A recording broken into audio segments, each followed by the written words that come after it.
Sinabi ng Department of Justice na maituturing na mayaman at makapangyarihan ang grupong itinuturo ni alias Totoy.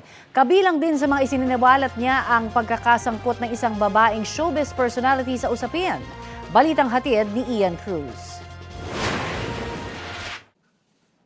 Handa na raw ang affidavit ni alias Totoy, ang akusadong gusto ng tumestigo hinggil sa pagkawala ng mga sabungero. Isusumite raw niya ito kapag kumpleto na ang hawak niyang ebidensya at nasa poder na niya ang mga taong magpapatotoo sa mga aligasyon niya, kasama sa mga isiniwalat ni alias Totoy sa kanyang affidavit. Isang sikat na babaeng showbiz personality ang sangkot umano sa pagkawala ng mga biktima. Mayroong isang babaeng celebrity. Hindi ko na muna pangalanan at alam na nila yan. Kasama siya sa Alpha member. Ibig sabihin, kasama siya sa grupo.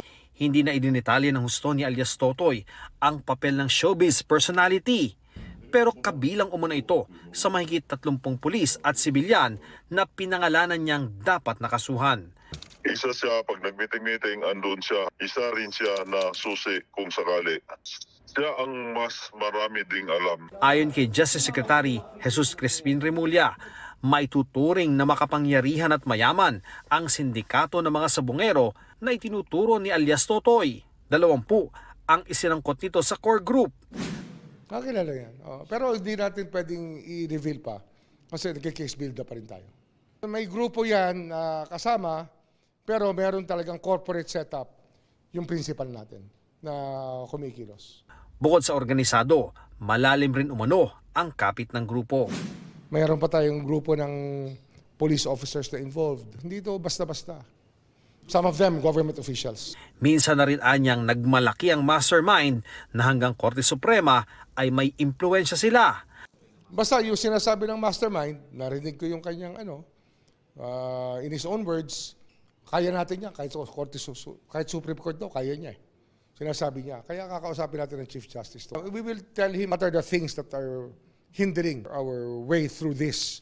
Kasi nga, ang bigat talaga na kalaban sa dami ng pera.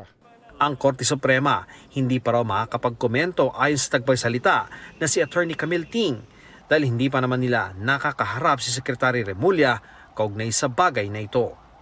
Gumugulong na naman ang inisyal na pag-iimbestiga ng National Police Commission o NAPOLCOM dahil may isinasangkot na pulis si alias Totoy. Wala anya silang sasantuhin.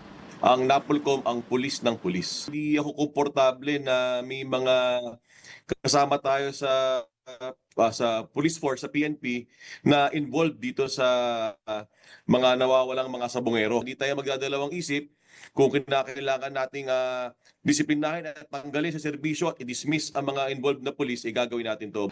Para sa Justice Department, may kredibilidad si alias Totoy. Credible enough. And sabi ko nga, hindi lang naman testimonya, meron siyang mga dokumento na, tsaka may video pa nga na hawak, na magpapatunay sa sinasabi niya. Papasa po siyang state witness?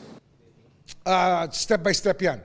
Basta that will be left for the prosecution to pave the way for this to happen. Naghahanda na rin ang DOJ sa paghahanap sa mga nawawalang sabungero sa Taal Lake. Kausap na ron ito ang Japan ukol sa dagdag na kapabilidad sa underwater search. In the Japanese government for assistance here. Pero meron naman tayo mga remote vehicle sa DNR na pwede rin gamitin. But the technical expertise and experience, yung kulang tayo. Well, we will ask them to provide us also with the...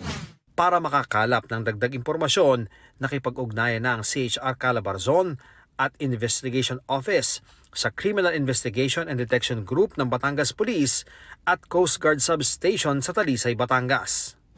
Ian Cruz nagbabalita para sa GMA Integrated News.